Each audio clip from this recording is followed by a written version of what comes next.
Hello friends, आज के video में हम बात करेंगे the age of transition which was the time duration from 1760 to 1798 happened. ये टाइम ड्यूरेशन था 18th सेंचुरी का, जब नियो क्लासिकल एरा से रिलेटेड जो लिटरेचर लिखे गए हैं इस एज का जो एक इम्पॉर्टेंट पॉइंट था कि प्रोज एंड रीजन से रिलेटेड जो लिटरेचर लिखा गया है, नियो क्लासिकल या क्लासिकल जो राइटर्स थे उनकी राइटिंग स्टाइल को इमिटेट करते हुए जो लिटरेचर लिखे गए हैं उसमें किस तरीके के चेंजेस हुए, जो कि ट्रांजिशन का मतलब होता है there was kind of change from one state to another, या एक फॉर्म से दूसरे फॉर्म में चेंज होना, उसको बोलते हैं ट्रांजिशन। और इस एज में आप देखोगे, इस ट्रांजिशन पीरियड में आप देखोगे किस तरीके से लिटरेचर जो था वो रीजन से हट के या प्रोज रिलेटेड वर्क से हट करके किस तरीके से चेंज हुआ राइटिंग स्टाइल में, जो कि पोइट्री की तरफ एक इंक्लिनेशन उसका हुआ, क्योंकि इसी एरा के जस्ट बाद आपको रोमांटिक एरा का स्टार्टिंग होता है। और इसी वजह से आज इस पीरियड को हम यहाँ पे डिस्कस करेंगे कुछ इंपॉर्टेंट फैक्ट्स के साथ में, और कुछ इंपॉर्टेंट पोएट्स के बारे में डिस्कशन करेंगे इससे रिलेटेड। और चलिए स्टार्ट करते हैं वीडियो, और जल्दी से शेयर कर दीजिए सोशल मीडिया प्लेटफॉर्म्स पे। और द एज ऑफ ट्रांजिशन की बात करते हैं, 1760 से 1798 का टाइम ड्यूरेशन था। वैसे इसको एज ऑफ जॉनसन भी कहते हैं।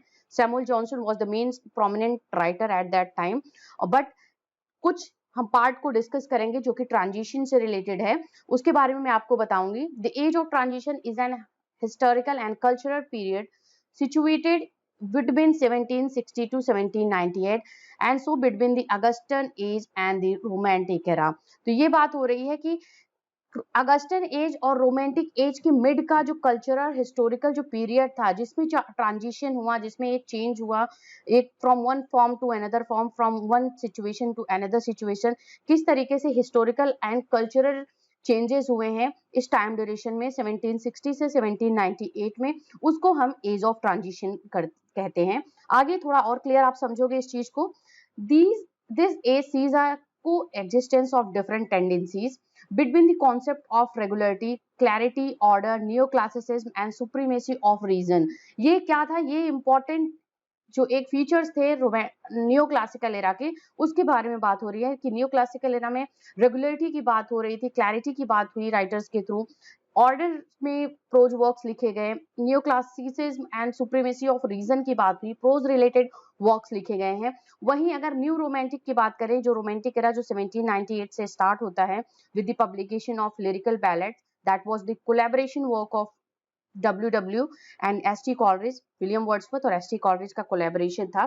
तो न्यू रोमांटिसिज्म में आप क्या देखोगे, emphasis on feelings and emotion, subjectivity related works had been most prominent things, and also rediscovery of medieval time. तो को एग्जिस्टेंस, तो इस एज में आप ये इन दोनों tendencies, in different different tendencies के बीच में जो एक बीच का वर्क देखोगे, आप को एग्जिस्टेंस देखोगे एक दूसरे में, उसको हम ट्रांजिशन पीरियड में काउंट करते हैं। या इस एज से रिलेटेड जो टाइम ड्यूरेशन था ट्रांजिशन पीरियड का, इसमें आप कुछ वर्क्स आपको जो एक तरीके का आप मिक्सचर देखोगे, जो कि न्यू क्लासिकल टेंडेंसीज के साथ साथ न्यू रोमांटिक जो एम्फेसिस था related to feeling and emotions, उसको इस एरा के राइटर्स ने कहीं ना कहीं अपने वर्क्स में इंक्लूड करा हुआ है, उनका मिक्सचर एक तरीके से प्रेजेंट करा हुआ है।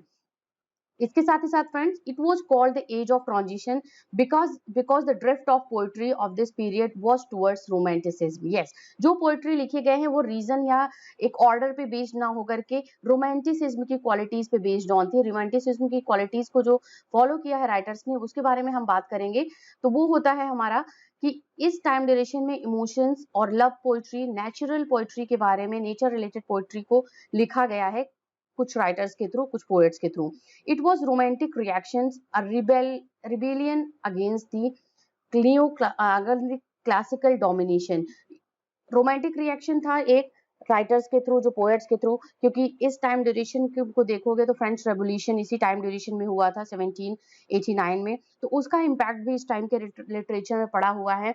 और इसके साथ साथ राइटर्स अब बहुत ही ज्यादा एक तरीके से जो डल पोइट्री या डल रीजनेबल जो वर्क्स लिखे गए हैं, अब उसे कहीं ना कहीं वो टायर्ड ऑफ हो चुके थे, और उन्होंने न्यू रोमांटिसिज्म की क्वालिटीज को अडॉप्ट किया, नेचुरल पोइट्री को लिखना स्टार्ट किया, नेचर को एक तरीके से अपनाना, इम्बाइब करना स्टार्ट किया, love related poetry, emotions and feelings के साथ में पोइट्री को या वर्क्स को लिखना स्टार्ट किया, and that's why this era was a mixture of the new classical and new romantic qualities you will find in the works of the writers and the poets of this important time between 1760 to 1798. इसके साथ ही साथ कुछ poets के बारे में बात करेंगे.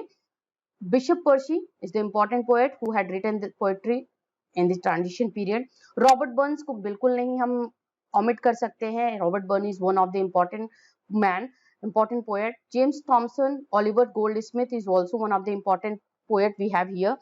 थॉमस ग्रे की पोएट्री को भी ट्रांजिशन पोएट काउंट होते हैं. ट्रांजिशनल पोएट्री इनके में देखोगे, एक आप रूलर जो एक कनेक्शन था रूलर क्वालिटीज को या रूलर जो कंट्री लाइफ थी उसको डिपिक्ट करते हुए वर्क्स को पोएट्री को लिखा हुआ है थॉमस ग्रे ने.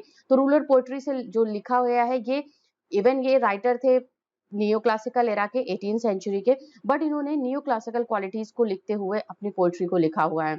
थॉमस चैटरटन, जेम्स मैकपर्सन, इसके साथ साथ विलियम कॉलिंस, विलियम कॉपर और साथ ही साथ विलियम ब्लेक भी हैं important transition poet, and also George Crabbe. These are the important transitional poet we have in this time. दोनों एरा की क्वालिटीज का एक एमालगमेशन था इस एरा की पोएट्री में जो ट्रांजिशन पोएट लिखे गए हैं, जहां पे आप न्यू क्लासिकल की क्लैरिटी, न्यू क्लासिकल के ऑर्डर एंड साथ ही साथ क्लासिकल पोएट्स के जो स्टाइल थी, जो राइटिंग स्टाइल थी, एक प्योरिटी के साथ में वो अपने वर्क्स को लिखा करते थे. उसके साथ साथ आप न्यू रोमांटिक के इमोशंस, फीलिंग्स एंड पर्सनालिटी जो पर्सनल एक टच था, ऑटोबायोग्राफिकल टच था, एक्टिविटी से रिलेटेड वर्क्स थे, उसकी क्वालिटीज को आप इस एरा की पोएट्री में देखोगे. And that's why this is called the transition age of English literature, that is known from the time 1760 to 1798. With the publication of the lyrical ballads, romanticism was started in English literature.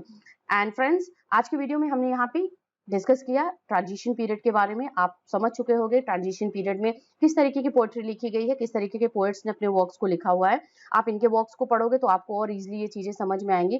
और इसके साथ ही साथ कुछ और इन writers के जो poets हैं इनके वर्क के बारे में हम डिस्कस करेंगे, तो मैं आपको थोड़ा क्लियर वे में उसको और अच्छे से आपको बताऊंगी कि किस तरीके से इस पीरियड में या इस वर्क में, इनके वर्क्स में आप ट्रांजिशन जो था न्यो क्लासिकल और रोमांटिक एज का, उसको आप देखोगे. तो मिलते हैं नेक्स्ट वीडियो में. Till then keep watching English zone for the best preparation of your English literature exam. Thank you very much for watching this.